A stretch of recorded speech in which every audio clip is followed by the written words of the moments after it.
What's up, everybody? Just want to take a quick second and let people know that I am self-supported. I now put all of my episodes on Substack for paid subscribers. I put them up early, and then 24 hours later, I release them to the public on all my platforms.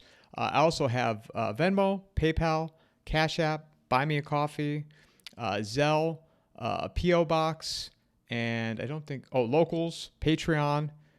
And all of the links are in the show notes of every single episode I put out. So look forward to continuing to provide great conversations. And thank you all for your continued support.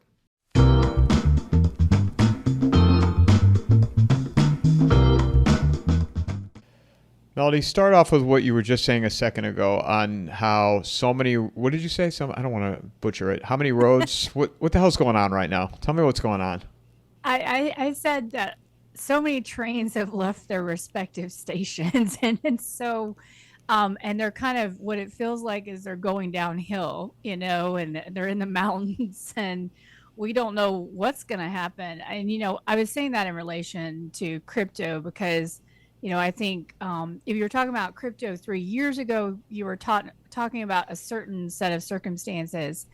And now, now that the BlackRocks have gotten in, the ETFs, as well as sort of what you and Matt have been talking about and what others are talking about, sort of branching into using stable coins as a way to create demand for treasuries is really changing the game. And so it's very difficult to have hard ideas or really solid ideas about some of this stuff, because I think it's so rapidly changing as we speak, and that the crypto of 3 years ago is very different from what I see on the horizon on a go-forward basis. And so, my thoughts are like they are even on the bond market, partly because of this whole crypto thing, is that there's a lot of stuff flying around, and it's very difficult. I think there's so many people out there that are so married to their narratives, Michael, like, bond bulls and, the inflationistas and, but I think we're at a time when you can't be married to any narrative. And that's very difficult for people who are not used to holding, contradictory thoughts in their head. And for me, as much as people would like to know, are rates going down, mortgage rates going up or down, I think we're at a point right now where we just have to understand the playing field as best we can, because I think there's a lot we can't understand, and understand the levers that could be pulled in a certain situation, which could create risk or is risk. And if we're positioning in those assets, we have to be ready to move quickly. And so I think people want certainty right now, but there's no certainty, and we are in it's chaos is what we're in right now. This episode is brought to you by McIlvaney Financial Group. Their advisors bring a depth of knowledge and experience that allow them to serve their clientele with care, ensuring their financial needs are met now and in the future. Personally, I'm not saying cash is worthless, but you can see what's happening. It's worth less every year. Gold is the opposite. Click on the promo link in the show notes or go to www.mcilvaney.com/coffeeandamike. I don't know if Dave made this up originally, or where he got it from, but it's you can't kill the signal, but you can just increase the noise.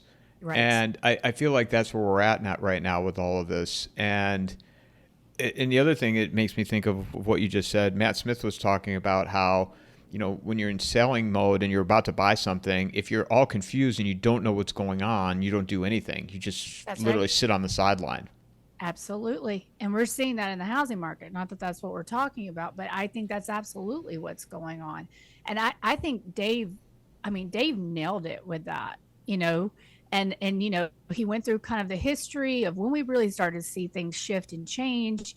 And when they realized, they were losing control of the narrative because of the internet, they had to increase the noise. And so I think that's what's happening. And for many people, that's very overwhelming. They can't, they're used to sort of having some certainty in their lives, and that's just gone. And my last Substack was called Reality or Lack Thereof. Um, Playing off of some of the things that Dave had said, because there just is no defined reality right now. But we have to do our best to educate ourselves without getting over emotional, because what I see is people really getting stirred up on some of these headlines. And I just think that's a recipe for a heart attack or a stroke because we don't know what's happening. And so, if I kind of have different advice for different personalities in situations like this. And if you're if you're one of those folks that needs certainty, you need to go find it somewhere else. And I would recommend locally, and in your relationships and things like that, because it's not going to be out in the public arena. We're in chaos right now, and I don't see that changing for some time. Well, what are your thoughts when you initially heard about the stable coins, treasury?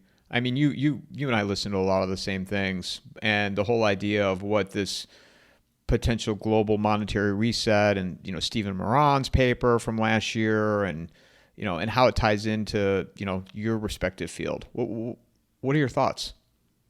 I thought interesting. Like, this is interesting. I need to learn more about this. But then I guess, Michael, the way that I feel about it is like, it sounds good in a way. Like, it sounds like, oh, okay, let me create more demand. But I also have a real bias about how I believe, Bitcoin started, and the players right now that I'm just, I just don't think it's going to work the way that folks think.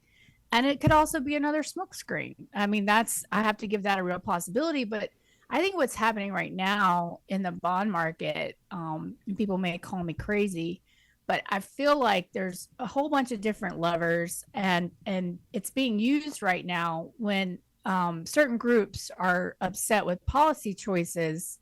They start selling off treasuries, and Besant has said they really want to get that 10-year down because it is the world's borrowing rate, Um, so I wish I could be more definitive. But in times like this, Michael, I feel it's really important to keep my mind open and listen and watch, because I don't have enough information to make a judgment call. But I thought it was interesting. I thought all of those conversations were very interesting. I thought it was interesting about gold back, securities and things like that.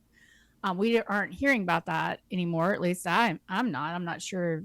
Yeah. So everything's moving too quickly. And I also feel like, unfortunately, there's so much inherent bezel or grift in our system that none of these things are going to work as we would really want them to. Because I was just actually talking about this on Twitter. We were talking about the fact that I know many veterans that have used their VA benefits to take out a loan for a short-term rental, and that's against the rules. And people are like, wait, they're doing what? And I'm like, well, I feel like, and I'm not saying I agree with this, but I feel like they think it's their due. Like, they feel like they've served their country, and they look around, they saw all that grift, overseas, and they're like, if I don't get in, and I'm going to be left behind. And I think that's what a lot of people in our culture think right now. And my point is that when that is sort of the ethos of a culture, then these grand ideas are just not going to ever work how originally intended, in my opinion. But I wish I could, be more definitive for you, Michael. Well, and I think that it's made people become more radicalized after they've learned about all of the, not only the grift, but just the downright stealing that's been occurring for many, many years. And even being independent, as I'm learning, you're seeing it more so, because when you're a W-2 employee, You're just like, oh, it is what it is. You're not really paying Right. attention. You get your check every 2 weeks, and Right. city, state, federal, Social Right. Security, health insurance. But, you start looking at things a little bit closer and you're like, man, they Right. like every which way they can. Every which way. Every which way. And when you start to think about how the economy works and that 70% of GDP is consumption, you realize they need you more than you need them, which, is terrifying for them. And who is them? Like we don't really know, right? But it's those that have and that want to keep what they have and influence politics and so yeah, it is a journey. It's very eye-opening, and you start making very different calculations in your head when you are working for yourself. But and when you this is also what I think happened in COVID is the social contract was completely broken. People who had worked for some companies for 20 years didn't, were like goodbye. And so people were like, okay, I'm on my own. Even those W-2 employees know they're on their own now. And so I think everybody's out there. Well, not everybody, but I think there's a cohort that's hustling, trying to figure out how they can, get some sort of security. Because in my generation, we don't think we're getting Social Security. We don't think there's going to be anything left for us after the boomers age out. And so everyone's looking to protect their own.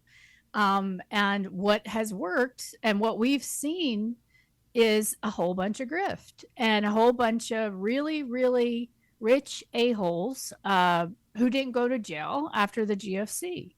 And, it feels like there's never any consequences. Like, no, you don't have to pay your mortgage. You can get a forbearance. Oh, okay. Now that the forbearance is done, you can get a payment deferral and put all that money at the back of your loan. Oh, you can't pay it again. You're an FHA borrower. You can get another partial claim and put some more money on the back of your loan, or student loans. The idea with the BBB was that essentially they would be moving people that were on $0 plans into plans that they would have to pay. They extended that deadline. So I think that everyone kind of looks around and says, well, wait a minute, like there seems to be no consequences for the asset holders. And so what am I doing? I don't agree with any of that, but I can understand kind of the mentality. And the other thing, and this is, so I know that you want to talk about this, so this might be a good segue. You tell me. You're the boss, This is Melody. what, You do whatever you want. Go ahead. You're the queen. You're is the that I queen. think that, people are looking at AI and what I know about work ethic. I know that AI is not going to be what everybody thinks it's going to be, at least for not some time. And so because I very much participated in fintech, training large language models myself, and using a lot of offshore teams and development teams, and they knew the gig. They knew how to show me what I wanted to see. But then ultimately we would get 6 months into a project and I would start picking things apart, asking questions, and realizing we really hadn't made any progress at all. And so, and largely you're using those offshore developers because you can't afford onshore developers because theoretically they were all working for Meta and places like that. But no one in those companies, and I worked at several of those fintech companies, had the grit or the perseverance to finish fully training out any of those models. They get to a certain point and they'd realize, and this is the crazy part, and this is a conversation I had at every single one of them. They realized they could pay a room full of people in Bangalore less than what it would take to pay developers to fully finish the technology. And so often these tech companies would say, hey, we're doing optical character recognition, we're doing AI. I mean, every fintech put AI in its name, like every single one. But in reality, what was actually happening behind the scenes, and I would have whole teams lie to me about this, I would have to figure this out, is that it was actually people being paid to do the work behind the scenes versus the technology. And so the other thing is that those large language models require constant training. You can never stop because they get off the rails. You've heard this idea of hallucination and things like that. Let's take mortgage documents for instance. This should be one of the easiest things to actually do OCR, optical character recognition, on and index, because most of the documents are standard, like Fannie Mae, Freddie Mac notes, security instruments, they're all standard. What you'll have is you'll have a company kind of change, let's say your first payment letter. It all has the same words, but they might change it just a little bit. This should not be hard for AI, right? I mean, you should be able to put a couple of logic together. They'll be like, oh, this has to be the first payment notice because it's saying this is when your first payment is. It doesn't matter that there's a logo for PNC up in the top left corner. But once you start introducing these minor variations, it's like the entire model just starts losing its mind, and you have to constantly bring it back in. One of my former CTOs called it like it's like an engine. You have to do oil changes all the time. You have to repair it, and you just and the amount of effort that all takes. We just don't have that kind of work ethic anymore. We don't have that kind of commitment to something anymore.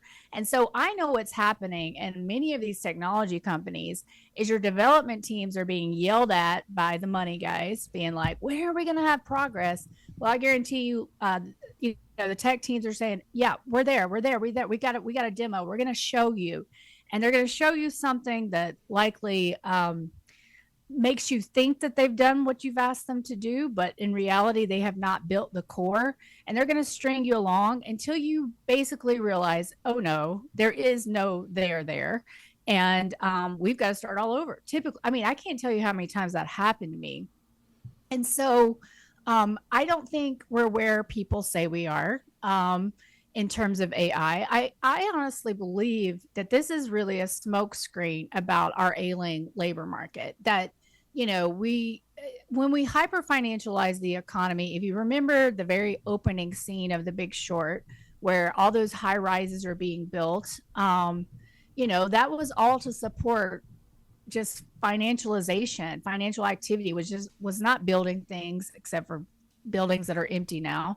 And so essentially we don't need all that anymore. And perhaps AI, like limited use cases for AI, can help with a lot of those intern like jobs that everybody got hired for initially. And so I think this is more about that our economy has been suffering for quite a long time. At least since 2000, you can see average GDP over time has gone down.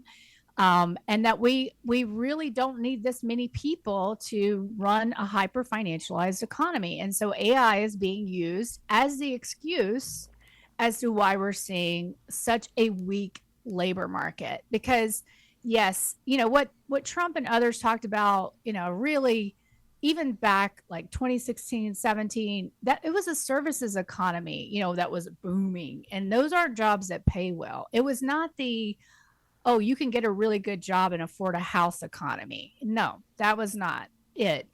And so I think that this is now being used so people can understand what's actually happening. They're like, why don't we have any jobs? Oh, it's AI. It's AI. And I think more it's because, well, we've offshored them all. That's why.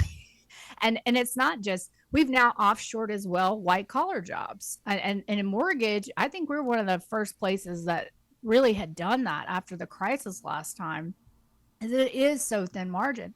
But I mean, I worked at a company in 2015 where I had, I think, almost 1,000 people in Bangalore and in Coimbatore and other places reporting to me. I had 2 or 3 onshore employees.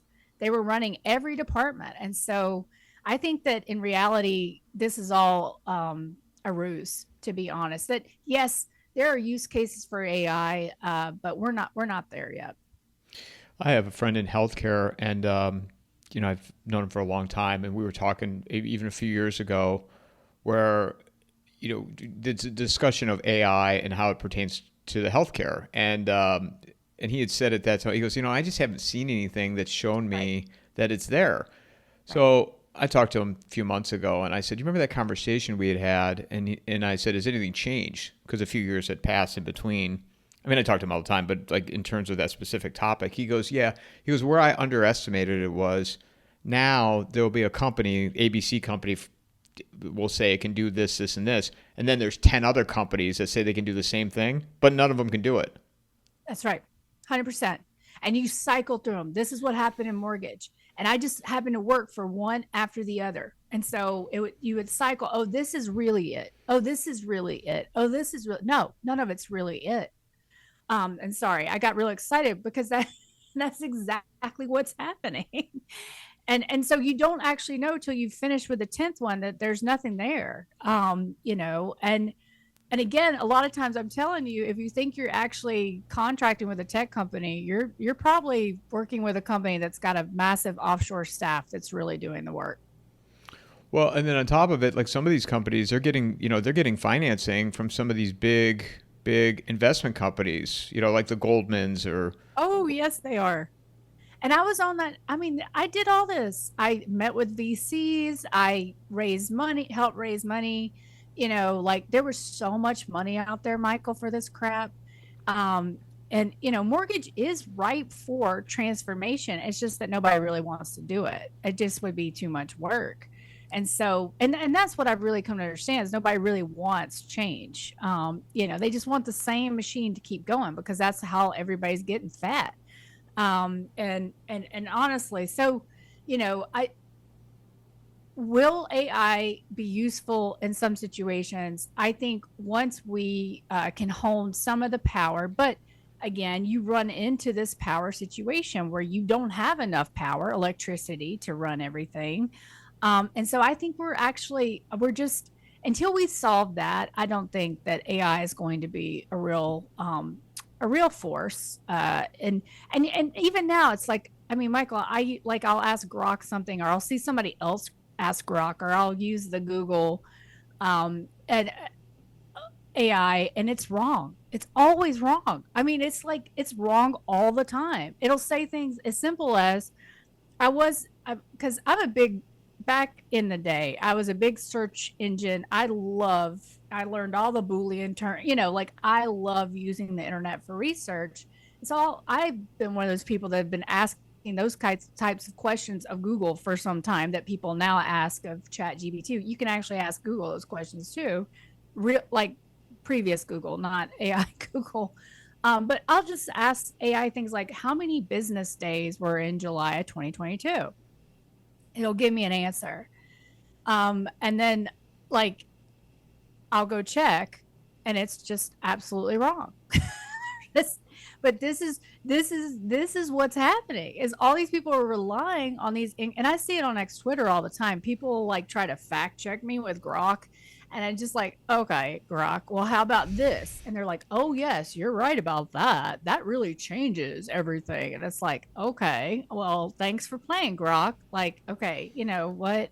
And so that's where we are. We don't know if this thing, I mean, if, most of what's been used to train is what's on the internet. I mean, come on, people. Like, I just, seriously. And I remember, Michael, one of my very first jobs in grad school was I'm old, so was scanning old books and putting them on, digitizing them like in libraries. We haven't done that for a lot, to be honest. So it's not like, Grok is out there like looking at all these old texts and books and things like, no, it's Twitter.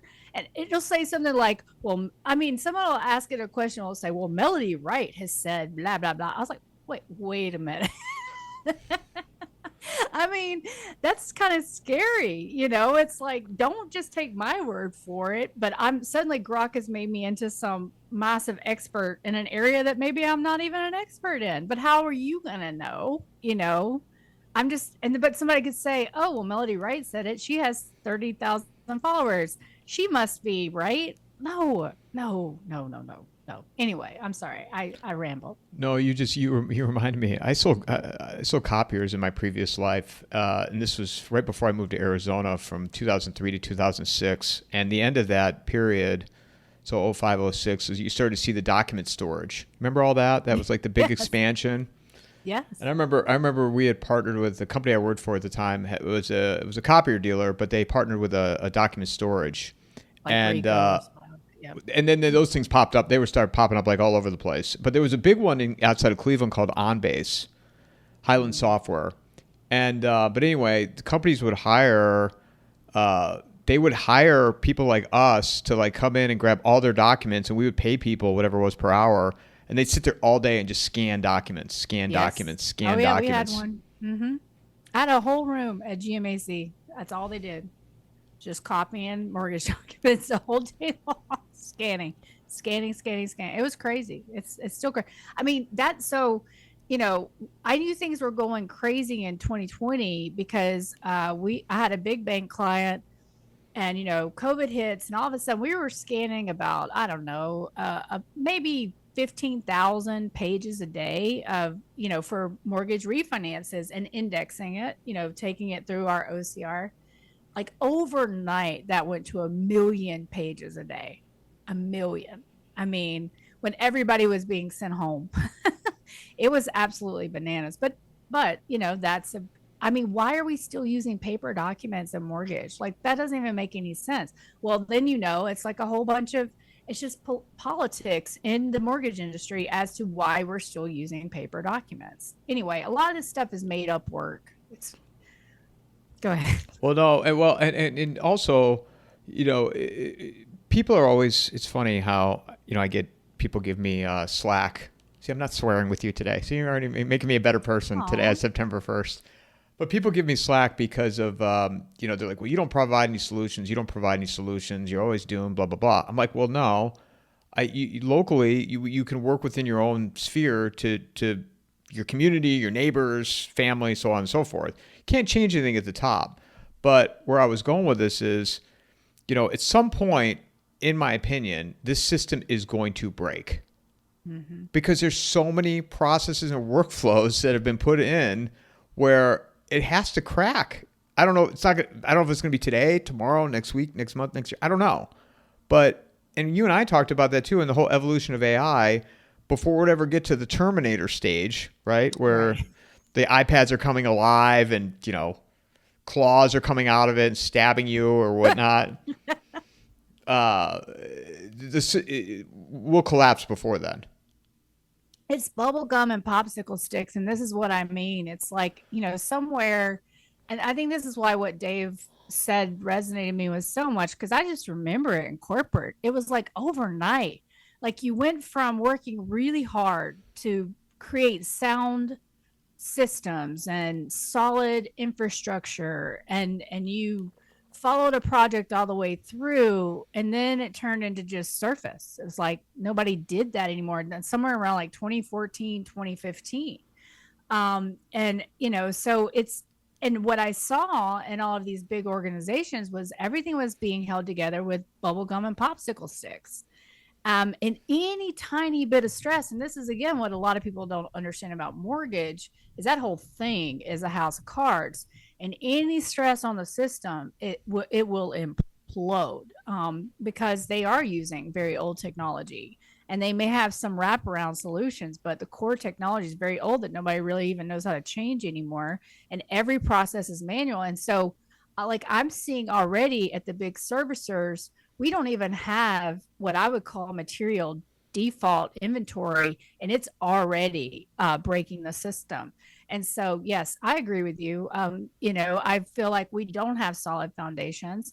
And then let me just give you like an illustrative example. So we're coming up on the year anniversary of Helene around here in my area. And I'd say 20 years ago, if for instance, in your areas, highway signs were knocked down or upside down from a natural disaster, it would be only a couple weeks before people came out from pride. You remember those old signs? It was like the Rotary Club owns this 6 miles or whatever, don't litter, that kind of thing. I mean, Michael, and you saw it. I see it every day, but upside down signs, blown away signs, signs like halfway. I mean, this is crazy. It's almost been a year, and and so we just don't have that same. We are just not the same country, and I think that so few people truly understand that, and I do believe that, like you say, the cracks are all there, uh, and and I've seen it now too in several of these disasters, where just I mean, just outright obliteration of a community, and so if you're not aware of these cracks, then it could be very disruptive to your life, and that's why I say, just like you, like, the solutions aren't in our politicians. We can't, I mean, that's we're so far removed from them. We can write our letters, and I think we should do that and make our voices heard, but what we have to do is get involved locally, as well as vote with our dollars, and stop you know getting into debt and getting into situations where we give up our freedom. I couldn't believe how much construction I saw in my travels this summer. I mean, between Ohio down to North Carolina, down to you in Tennessee, and then up, through Pennsylvania into New York, and many of those like areas off the interstate, there's nobody there. There's nobody That's there right. working. Right. Right. And and it's bad around here. It's bad in all those places. I've driven all over, but man, if you went to Florida and Texas, you would just be like, what the heck is happening? But yes, a lot of these job sites are being abandoned. All those cranes are being abandoned. Like, I keep thinking, like, where are all the cranes going to go to die? Because there's just so many cranes. And usually those are independent operators, actually. So where are these all going to go when all of this really does stop? When they stop building apartments in Phoenix, for instance, when they finally realize, oh, okay, maybe we should stop. Right. You bring up a great point right here, because I mean, me, I run every day, or I run every day, and whatchamacallit, they just continue to build and build and build. So now, I mean, I literally driving around, I'm like, oh my God, they're clearing this area out. Oh my God, they're clearing this area out. And it's like, who the hell is going to live in these places? Right. Who indeed? I mean, when I first went out on the road in 23, I had a lot of people on X say they're building them for immigration. And at the time, we didn't have the numbers. I'm the kind of person, when I don't have numbers, it is very difficult for me to, I need some evidence of what's happening versus just rumors, and it just felt like we weren't getting good information. But I myself, when I saw these things that looked like army barracks going up all over the country, I was like, what is this? And people, but people that look at permits and say, oh, that's what we built. Oh, no, no, no, no, no, no, no. I mean, those permits do not capture what all is being built out there. And you could all see it, like, Michael, it would look so similar in Florida and Texas, and just, I mean, seriously, concrete compounds, that I never would want to live in, like right next to another one. And so you almost wonder, like, you have to wonder, had the Democrats not been voted out, was indeed a lot of that construction for the incoming immigrant population. And I think so. And so I think my point is that, like, I think there's a lot going on that we don't understand. And we have to, we have to be observant about what we're seeing. Otherwise, I think we're going to be very caught off guard. And I think about, so bring this back to your Arizona, my biggest tweet of the past, like, I don't even know, couple of months, was a Scottsdale foreclosure. And I knew when I posted it, all hell would break loose, because you have this, like, real estate brohood in Arizona that is, like, they are like crazy. I mean, they are so convinced nothing's ever going to go wrong in Scottsdale and Gilbert and, you know, Phoenix. And they're mean. I mean, Michael, they are the meanest. Like I mean, sure, Florida, I would get some flack, but oh no, Arizona, I mean, and so it was just sure enough, these people come out with their claws and they are just going to town. And it's just so funny. It's like, just look around, just drive around. Already out there in Gilbert, you can see abandoned subdivisions. That was 2 years ago. Like, and you know, so it's just wild how narrative and kind of how people can be convinced of things that actually they can see in front of their own eyes that this just doesn't make any sense. What was the tweet again? Was it the property value on the Scottsdale mansion? Yeah, I think so. Yeah. It was something. I mean, it was just I took a card from Realtor and it was a foreclosure. And it was very interesting because it was kind of a divorce situation where he must have had one of these Fannie Freddie workouts, took out a second lien, and I don't think the second lien originator knew about the payment. This is all complicated stuff, but he was underwater, put it that way, which, you know, seems crazy. And he had massive, when he did his cash out refi, he would have taken out a good couple $100,000. Like, where did it go? That's what everybody wanted to know. Like, where did it go? I'm like, oh, they already spent it. Come on. You know, I'm sure there's a boat or a car or something, or, you know, a European vacation. Who knows that got had.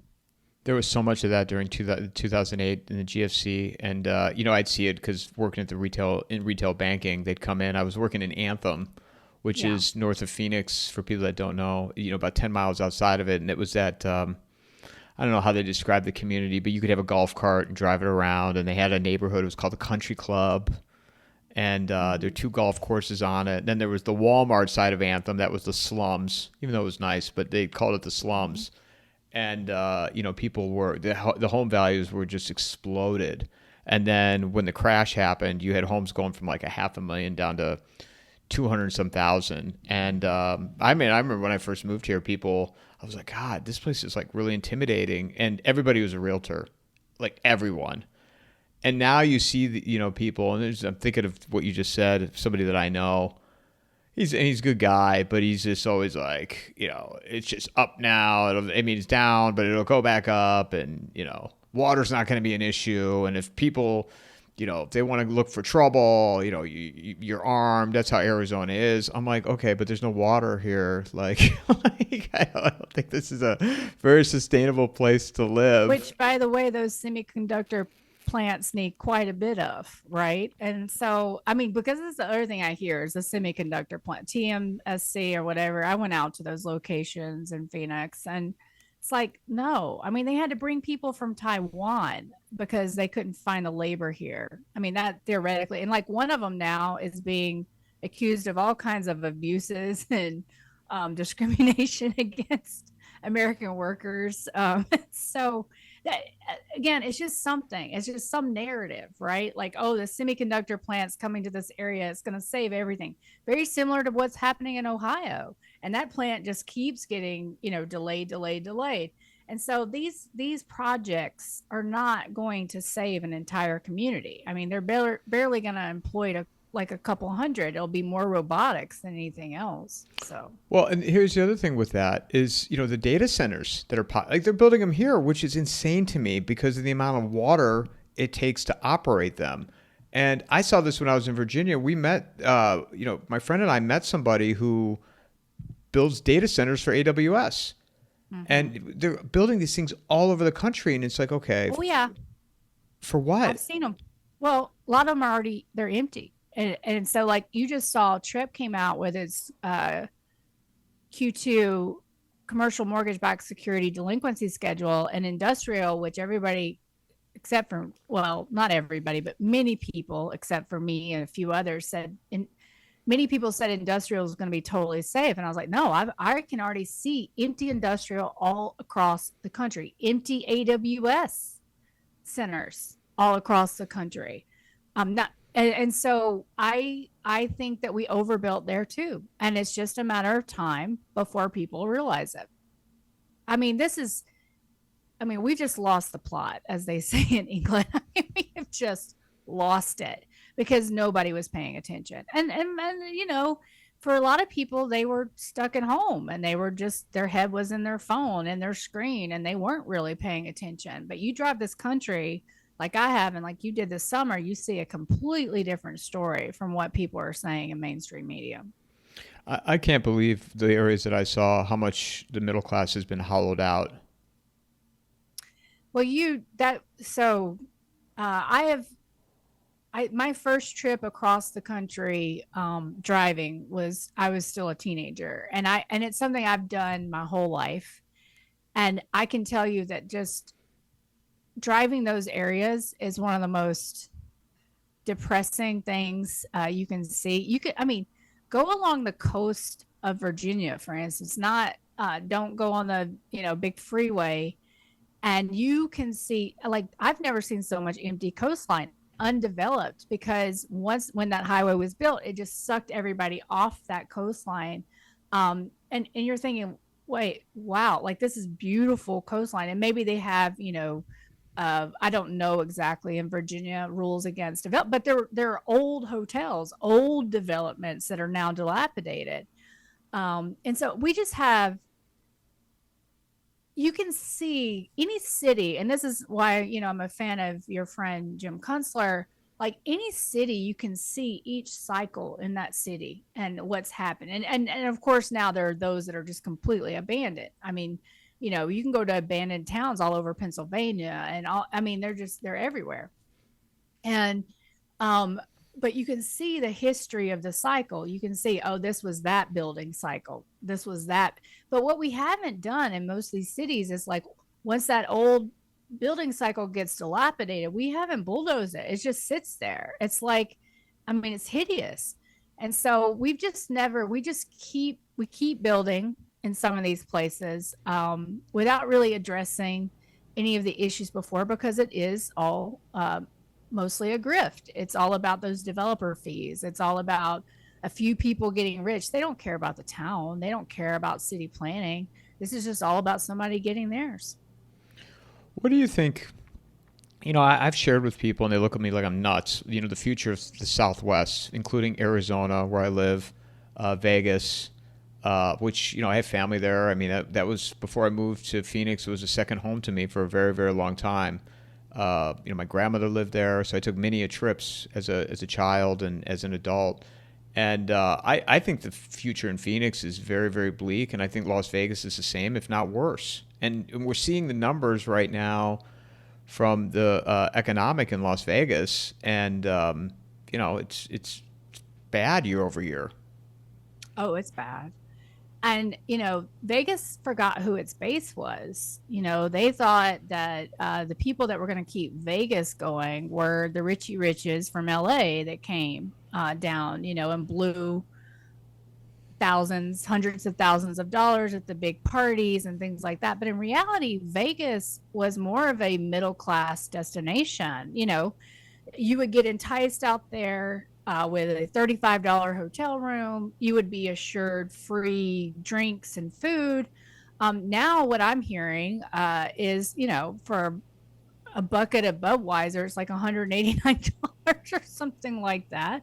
And there's fees. And like the last time I was there, you and I talked about it, was in March of 2023. And I was there for a conference and I did not go on the strip. I drove around, but I didn't participate. Like I didn't even go out to eat really. I just, so I didn't really notice as much as that. I just noticed actually how dilapidated Vegas really looks. Like you get off the immediate strip and it just looked potholes everywhere. Like I drove from Phoenix to Vegas. But what I realized about Vegas when I was out there, so finishing that point, I think that Vegas forgot who their base was, and they went for those folks from LA and those big parties, that bottle service, this nonsense. But we just don't have enough rich people. It's the same thing that they did in Gatlinburg, where I am. They got they got visitors in 21 and 22 they would never normally get because this is a very blue collar to middle class area. And when you go to those areas, they're not sophisticated. They're not like the best dining in the world and things like that. And so the people that go there are your middle class. But Gatlinburg forgot that. They raised price. They did all kinds of crazy things. And so now their base can't actually afford these places. But going to Vegas, they have not stopped building for a very long time. And what I think a lot of senior citizens did is they bought a home in Vegas thinking that maybe this would be where they retire, but in the meantime they're going to long-term rental or short-term rent it out. And what they're finding is they can't. And also probably it's a little too expensive or not what they thought, because you can go into these in Vegas. Dale Webb is a big developer of 55 plus communities, and you can't get in because they're gated, so you can't actually see how many people are in there. But they have these massive roads outside of them, Michael, like 3 lanes on both sides, completely empty. And so I think you are going to have a huge issue in Vegas, because they just went bananas building out there, all over, up in Summerlin now, like, what is it called? Red Ridge, or I can't remember that. Red Rock. Red Rock. Yeah. So up there, I mean, it's nuts. And so, yes, I think Vegas is going to have a lot of issues, because, if the city is dilapidated, is what I saw, then those seniors aren't going to want to be there either. And so I think, they're going to leave, as well as just the natural resource issues. Well, and then on top of that, like to your point with the tourism continuing to drop, because young people, and I'm guessing here, but they can't afford to go there. No. There's only a handful of people that can. And everybody that goes, like recently that I've talked to, they'll be like, oh man, I'm never going to do that again. I just spent $2,000 on a 2-day weekend. Like, why would I do that? That's what I'm hearing from people that have recently been. They're like, no way, but you could see all these things. You could see them so long ago, Michael. I mean, I wrote an article back then that I was like, I think Tom Brady buying, well, whatever basketball team, that female, I can't remember. I was like, this is the top. And sure enough, man, it really was. So go ahead. And they're getting a baseball team now too. So they're going to build another stadium. Yeah, good luck with that. Where the Tropicana was. And I mean, I guess they think that's going to save. No, it's not going to save it. No. So it's so structurally dysfunctional. And so, this is, it's just that these themes take a long time to play out, the turning of the cycle. But I think that we're at the part of the turn where things are starting to accelerate. They were going pretty slowly for some time, but now things are starting to accelerate. What do you think the future of Phoenix is? I don't know. But I think it's bleak in my, not today, not tomorrow, not next week, not next month, but in the long run. It just makes no sense to me. So I don't know. I mean, what is it about it? So here's what I would ask, and say, because I can't say for sure, but what is it about it that would keep people there no matter what? No matter what. So no matter what happens, let's say we decide AI makes 0 sense and we just abandon all of that. We don't need all the chips anymore. Okay, well then, TMSC, those semiconductor plants go poof, right? Does Phoenix have a lot of natural resources? We have a very nice beach, but no water. Right. So is it critical in a logistics network? It might be where you might have an argument, because like 40 comes through, right? I mean, that's a big east to west thoroughfare. So perhaps, in terms of trucking, it has a place. But what else? Like, what else does Phoenix have that would make it sort of recession proof? Or, well, I know like what areas have where I live. I mean, we have a ton of natural resources. We have a ton of water. if things go a little nutty, we can grow our food. We can go back to the land. What can you do in Phoenix? I mean, I don't, and I guess maybe the universities, but we start seeing people deciding that universities don't make sense anymore. So I don't know. You live there. Is there what is there that you couldn't find somewhere else? Well, that's the problem, and that's why I come to the conclusion that I come to, because first of all, the 40 doesn't even come through Phoenix; it goes through Flag, so it's Oh, two that's right. hours Yeah, up. The 10 comes through here, that's right. 10. Yeah, sorry. Yeah. but you know, is that enough to justify? No, I don't think so. And there's no water. I mean, which I've said a million times, and people have pushed back on me, and they're like, "Well, but they have systems in place here, and that if things were to go sideways, there's enough mechanisms that could somehow, I don't understand how it works, but keep the water going." And my response is, "Well, that's good for you, because I don't know what the solution is. I only know what my solution is going to be, and it's to leave." But if you're Mhm. comfortable with the government being able to provide you water, if God forbid the electricity goes out here, great. But I don't see it. Well, well, I think that's so.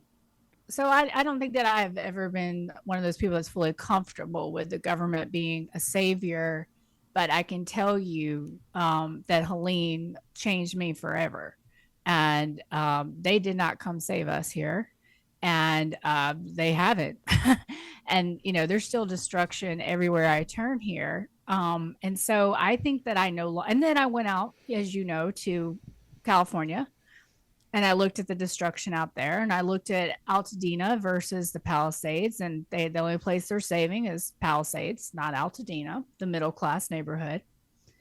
And then I went out to Texas, and even though there was a much better response out there, it was the locals, it was the community, it was not the state. Even they came late to the party, and then there were areas who did not have that local response network, your volunteer fire departments, things like that. Those were the true heroes that completely got zero help, zero response. And so my point is that we can all remember in Katrina talking about how our government failed New Orleans.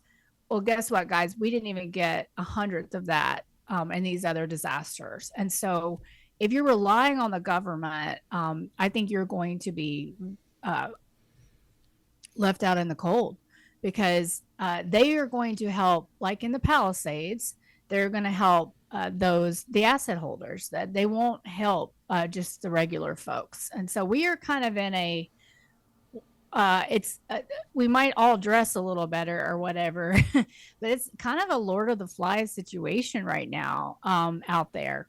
If you're outside of these, outside of DC, outside of the Palisades, outside of Westchester County, um, then you are on your own. And I just don't think a lot of people have accepted that fact yet. Well, I don't think they want to come to terms with where we really are. I think they thought that this new administration would come in and things would just go back to the way they were before COVID. And and that's one of the things I said. I was like, I don't know why everybody's relaxed and they think that just now everybody trusts the government. Before you didn't trust them, but now it's like, oh, Right. trust them, trust them, trust them. Right. And I think you and I talked about this a lot before the election. It's like, there is no savior that in our government. There's just no there whoever we elect, their choices are actually very limited at this point when we have this much debt. And they may want to do a whole bunch of things, but that doesn't mean they're going to be able to do those things. As well as at the same time, I think that those in power are going to do whatever they can to protect themselves. And so we're just not first on their minds. If you look at, for instance, I have to say, I had little sparks of hope when Besant went out saying it's Main Street's turn, and I was like, wait, really? I mean, he was saying all the right things. I mean, honestly, he really was. And I was like, okay, well, maybe they're really going to do something. And then, Scott Turner shut down some of the most egregious aspects of this FHA loan modification program. I thought, well, maybe I didn't think they were going to save everything, but I thought, okay, here's some good things that are going to happen. But you can see that all of that, and honestly, I'm waiting for them to probably reverse what they did on the FHA program. But you can see that Main Street has been completely abandoned. So Yeah, I'm waiting for the UBI rollout where they'll come out with some kind of, oh, we've collected so much money from the tariffs, trillions of dollars, which you're hearing that, but then they'll start, oh, we're going to give some of it back to the people because we've made so much money. yeah, I think the problem is it sounds like this could be litigated for almost a year, right? I mean, at least what I was reading this morning in the Wall Street Journal, that now that you have this lower court uh, decision, it's got to go to the Supreme Court. They have till an October deadline, which it sounds like they're not in a hurry. Um, and then it could take some time for the Supreme Court to decide. So, I mean, are they going to really give out money from the tariffs when they don't really even know if they're going to have to pay it back? Well, I don't even think it's from that. I think that's all a smokescreen to where, because people, there's just so many more, and this is just my own theory, so take it for what it is. But they'll use that as a guise. Oh, we're taking so much money from the tariffs, we're going to give it back to the people, and they're just going to print it, just like they did during COVID. Yeah, I do not disagree. But like I said, these trains have left the station, and the station happened to be at the top of the mountain. They are, I mean, we're at the point where like the wheels are coming off the tracks as we make the curve, and it's just, and we're building speed. And so I don't think that those stimmy checks are going to make a big difference. But I wouldn't be surprised if we don't get them in short order. I think what's going to be very fascinating. So there's part of me that had the thought on Friday when we got that court decision. It's like maybe the tariffs are also kayfabe. Maybe they never really even cared about them or thought about them. Real like this was all okay. We're going to try to do something, but in reality, we probably knew this decision would get struck down or something. I mean, I don't know, but this is the way you have to start to think now that a lot of this is performance and theater. And so, and I think kind of what's going on between Powell and Trump is performance. And it's kind of funny, right? It's like, I feel like what Powell did when he kind of went dovish talking about labor was that in reality, he was saying to Trump, yeah, go ahead, fake those jobs numbers and make it look strong. And then you're not going to get your rate cut. Maybe they don't want the rate cut because they get the rate cut, then you're going to have a whole bunch of boomers that won't be earning the same amount of money on their treasuries, and they may have to start selling stocks. So do you really want that? I mean, there's just so much going on, Michael. And they're telling us up is up and down is down, but it's not. And so I think we just have to be very circumspect, very cautious about what we think we see is happening, because it could be something really altogether different. I don't know. And I know that's probably not helpful to anybody, unfortunately. No, it is what it is. I mean, I thought, I messaged Matt Smith after I saw the tariffs and the appeals court ruling them illegal. And to your point, the Supreme Court, I think it's by mid-October, they have to rule on it. And I don't think they have to rule. I think that's the deadline on when they have to submit their argument. Oh, is that what it? Oh, I thought it was the maybe. Okay, I could be wrong. Well, I mean, I read the Wall Street Journal article this morning. I could be wrong too, but I think what it said was they have until October to submit their argument, and then the Supreme Court could take its time to rule. But I could be wrong. Right. Sorry. But they'll remain intact until the decision comes down. Now, right. I thought, I'm like, okay, well, the global monetary reset, let's say that the Supreme Court shoots it down. Does that mean that the whole Stephen Moran's paper, that all gets thrown out the window? But I don't know that it does because they've already, I mean, the indication, a kinetic war that could also move to the global monetary reset. I'm not explaining this correct, right? But for a little bit I gathered in talking, I mean, Matt and I were messaging each other a little bit, and Matt, I'm sorry if I'm butchering what you were saying, but some of this stuff is like way over my head, man. I could listen to it 10 times and I still can't grasp it. But they're already putting things in place to move forward to the global monetary reset to where these tariffs might not impact it as much anymore. And the fact that China is not cooperating, like they can't negotiate a deal. And I have to think that China, they're not stupid. Like they see what's happening here, Yeah. and they're not cooperating, knowing that, where the United States is at, maybe. Right. Yeah, it's really hard to say. And I I think that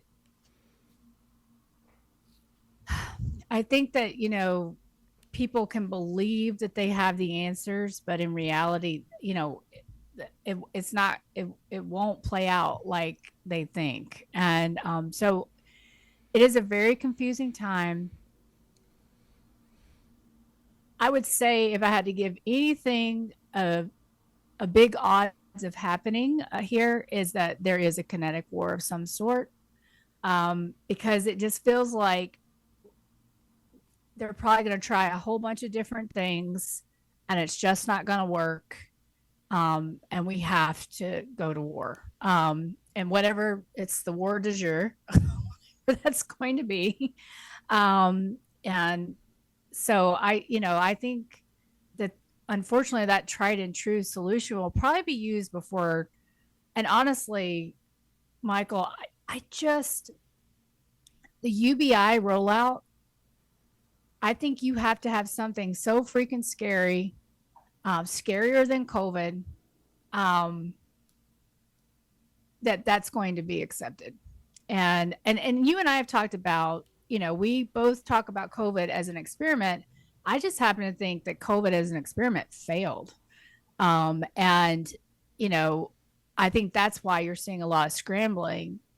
They tried it and it just didn't work. And you actually radicalized a lot of people trying it, that they're now, it's like whack-a-mole, they're having, and that's the thing, when you try to control something so tightly, that's, it almost, it's almost a certainty that it's going to get out of control, and the more whack-a-mole you have to play and it just keeps spreading and you just start getting run so thin that inevitably you run into something that you can't get back in the hole again, so I don't know. I don't think I'm making any sense, but No, you are. You get time for one more question?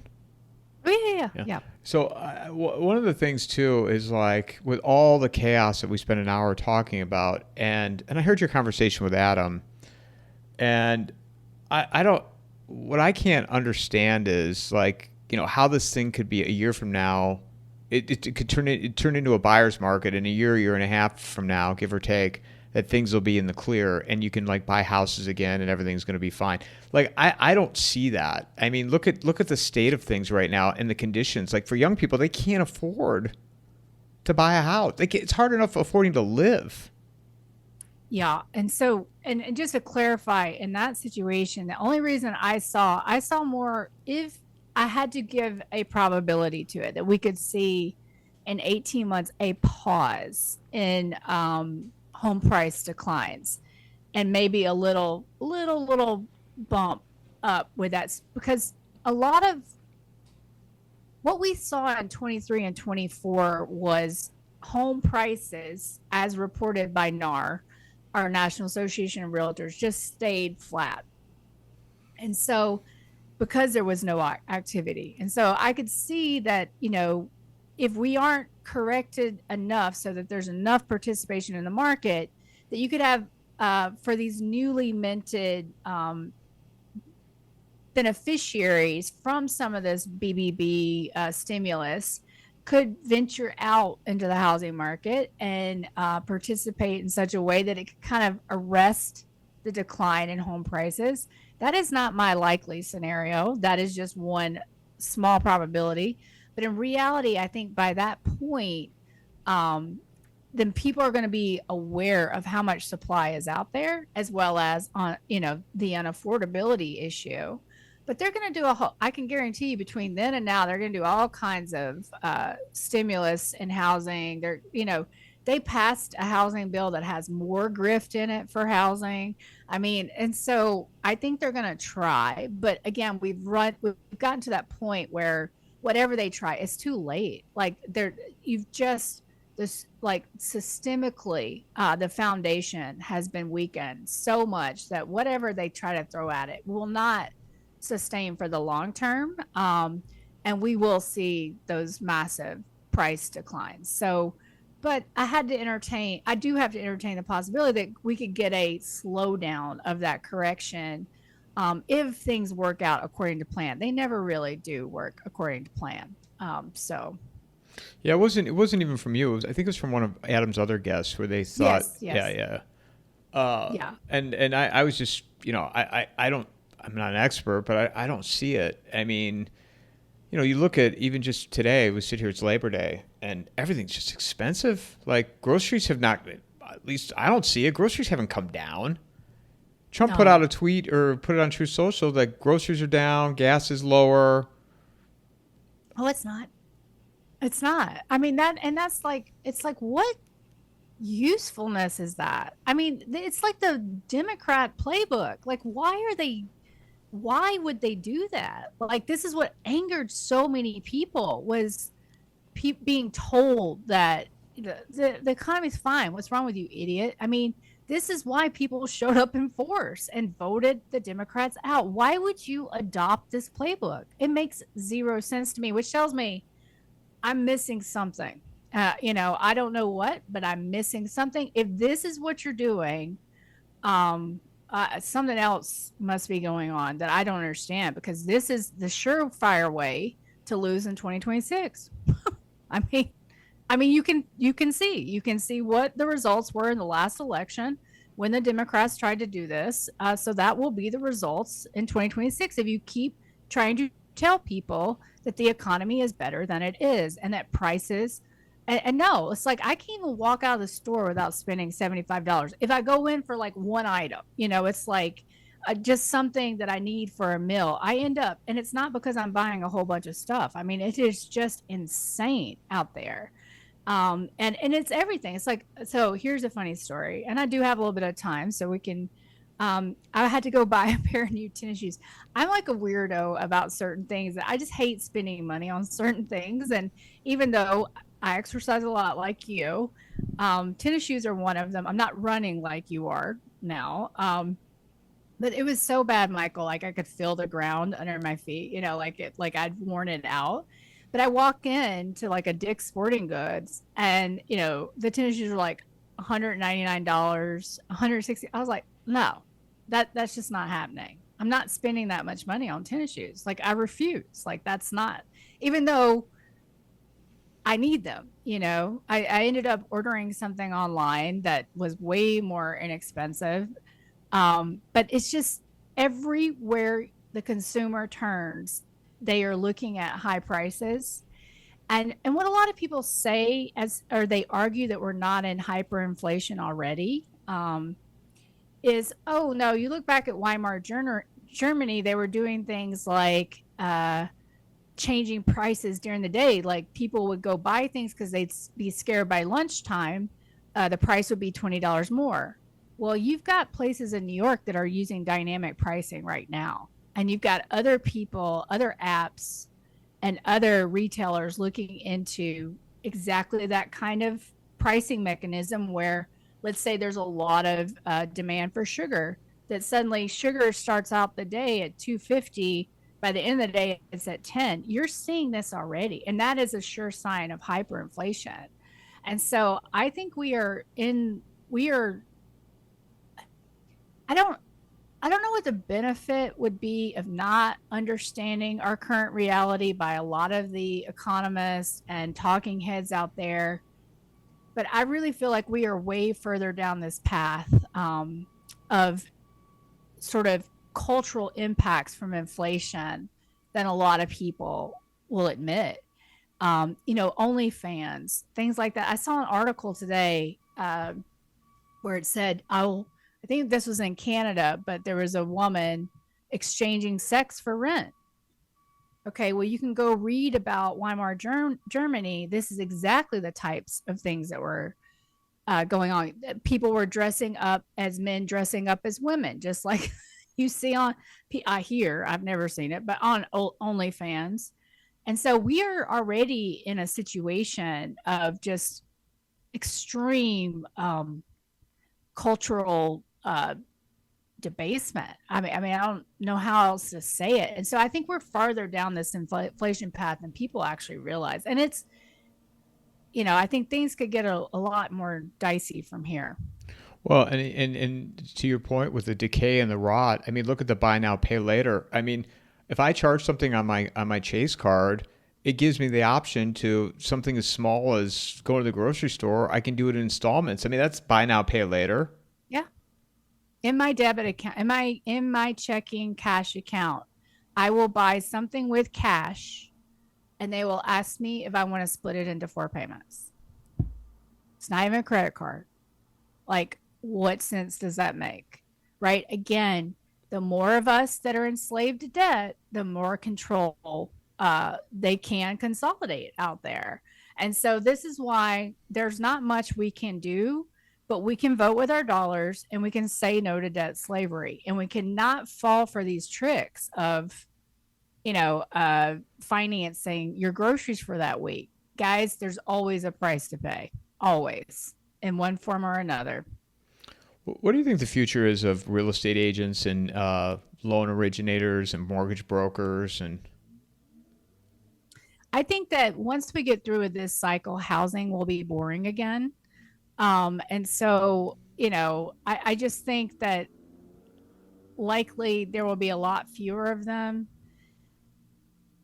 And honestly, buying a house is a very emotional decision. And so you will probably have some human interaction there through a realtor or something like that. And then honestly, I think, the banks are going to come back into the mortgage space. They've really been out. But it's really, I think a lot of this goes away. Like if we can truly automate the loan origination process, which you should be able to do, you probably are going to have more realtors than you would loan officers, would be my guess, but I'm not sure. It's hard to say at the moment. the fee structure, do you think the realtor fees will go down? Like they won't make as much?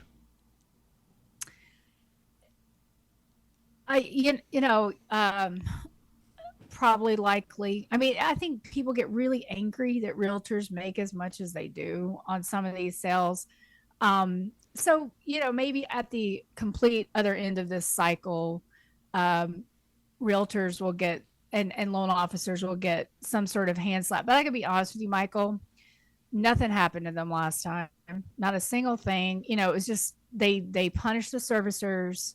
They made it seem like it was the servicer's fault. They didn't originate the loan, like, the crappy loan. And so I'm not sure. Like, I guess I have a recency bias. I'd like to see that side of the industry get shut down a little bit, but I don't know.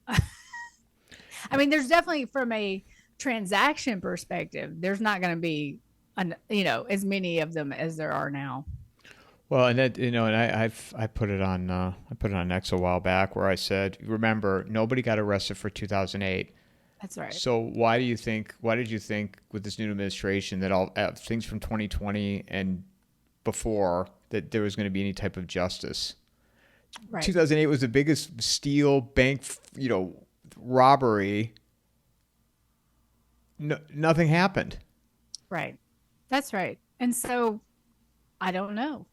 I don't know if anything will happen. I don't, there's a lot of anger right now against realtors and loan officers. And in reality, what should happen is that many of them should be sued for saying date the rate. They had no idea what they were talking about. Like, it's the same thing as you can always refinance. It's the same phrase, And by the way, if some of them had gone to jail, then they wouldn't be going out there saying date the rate, And to me, I feel like those people should be you should be able to sue them for lying to you, you know, because they misrepresented their expertise. They should not be giving financial advice, period.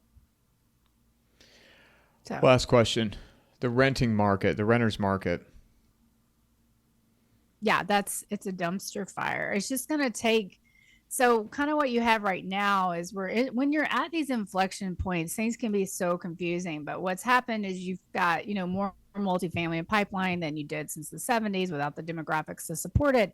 But you're seeing this phenomenon where as people are selling their homes because they're motivated and they have to get out, they're going to rent, and that's kept rent prices up, kind of as this, you're waiting for the supply to really take over the narrative.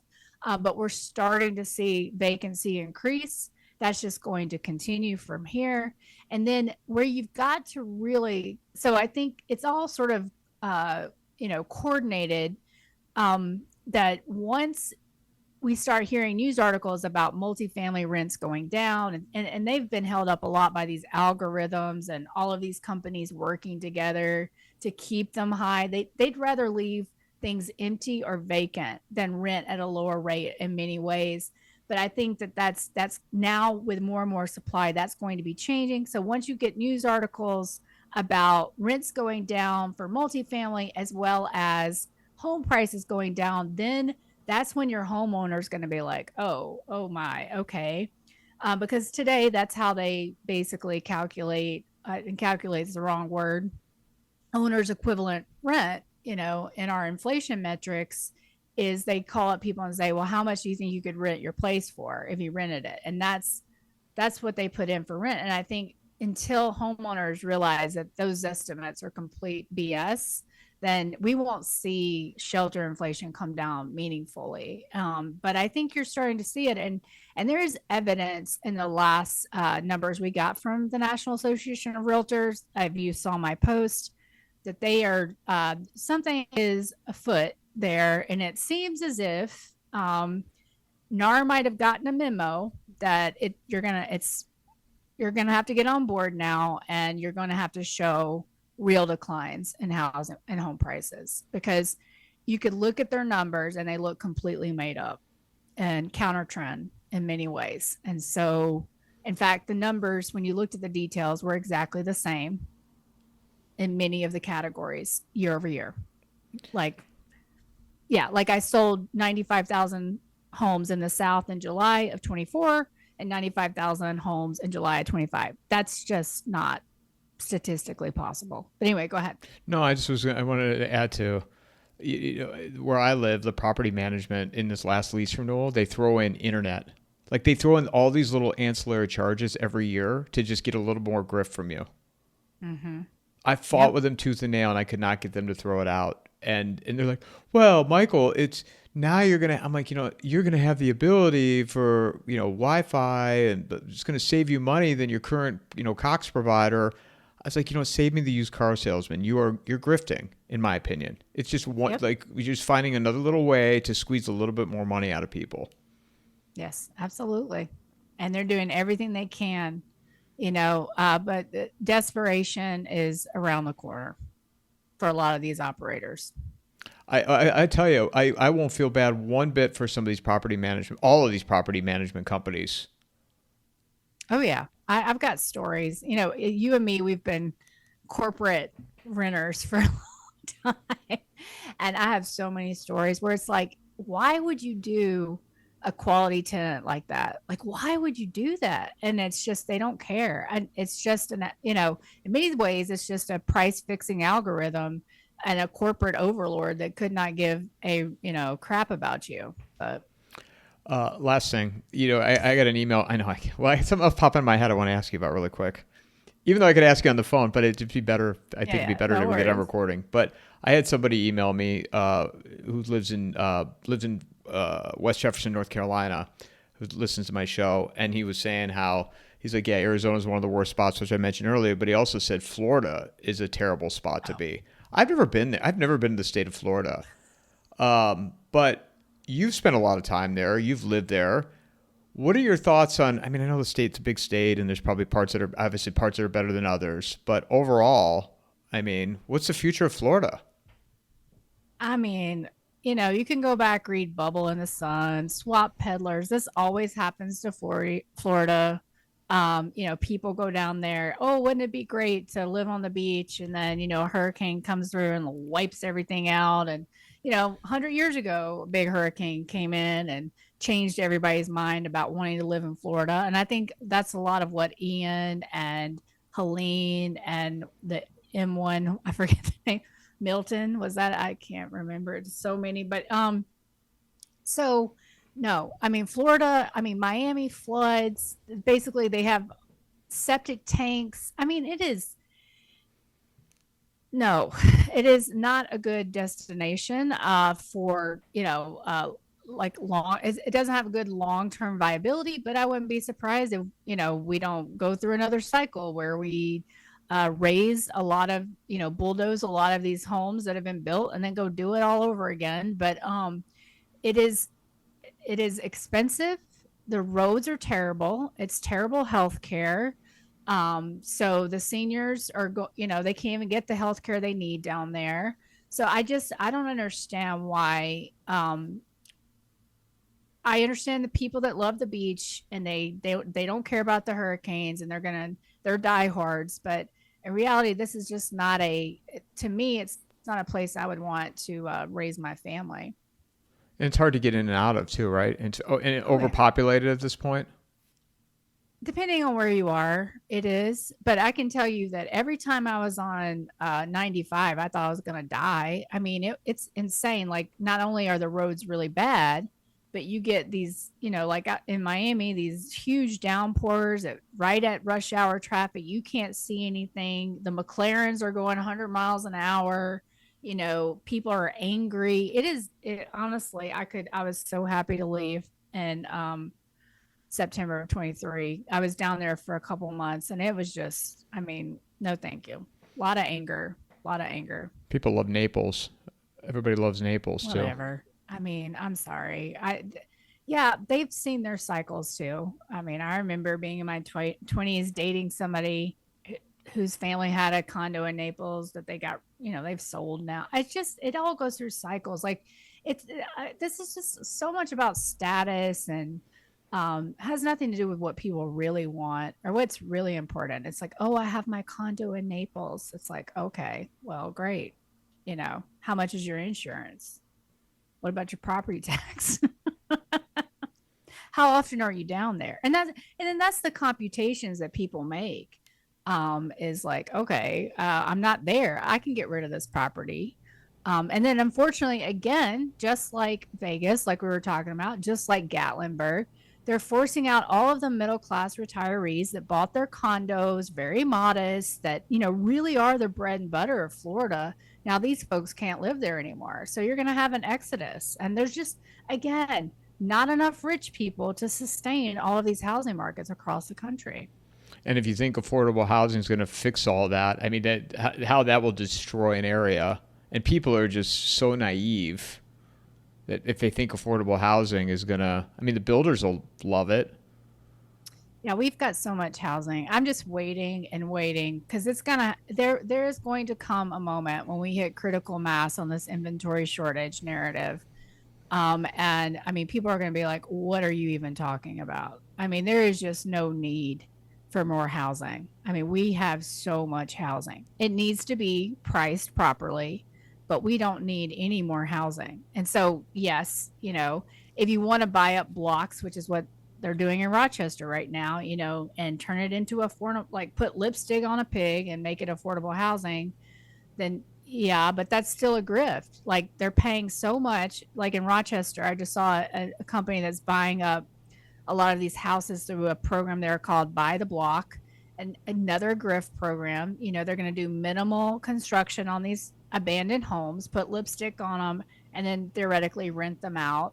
But it's just another grift. And wherever they think they're going to rent them out to make that deal pencil for them, it's still going to be unaffordable to anyone in that area. Would you ever consider leaving the United States, moving out of it? I mean, I've definitely considered it, but I've lived outside the United States, so I have experience. And at the moment, I am more committed to kind of my family and like what we need to do as a family to kind of heal and break some generational patterns. And that means I cannot leave the United States. But for anyone who thinks leaving the United States is the answer, you have to try it before you commit, because I can tell you it is, I think everybody should do it once in their lives. They should live outside the country because it's the only way you can truly appreciate what we have here. And I can tell you, I was one of those angry college students that used to bash the US when I was younger. And then I went and lived in Taiwan, and I didn't do so much of that anymore. So, and I lived in Spain and some other places. And so, are there great areas where you can do very well and create your quality of life and things like that? Sure, I think so. But it is a real commitment. And so I would encourage anybody that's going to do it, you've got to at least try it out before you fully commit. Where can people find you, Melody? After that depressing talk, who would want to? But you can find me on X Twitter at M3_Melody, M3 Melody Substack, and M3 Melody YouTube. I don't think it's depressing. I think it is what it is. I mean, people say that, but it's like, okay, what do you want to hear? Like, I don't. Right. I don't know. Sunshine and ponies, I guess, Michael. I don't know. But how long can you keep hearing that? Where the sunshine and ponies aren't coming, and you come to the realization of where things really are. I mean, I want to hear about sunshine and ponies too, but. Yeah. After 3 years of it, the ponies haven't showed up yet. I mean, I got the sun in Arizona, but the unicorn, it's not here. It makes me a little sad, but I think it probably takes, unfortunately, one of these types of experiences that will change their mind. So for instance, people during COVID who lost their jobs because they didn't want to do something. I think those people woke up. I think, for me and Helene, I already thought that I was pretty aware, but that really changed my perspective. I'm sure the people in Texas now have a very different perspective, the people of Altadena. And so, unfortunately, I think that that's what it takes. And I wish that was not the case. There's a few people that kind of can make these types of assessments and observations without it happening directly to them, but that number is very few. Melody, thanks for doing this. I look forward to our next conversation. Thank you so much. Mic drop.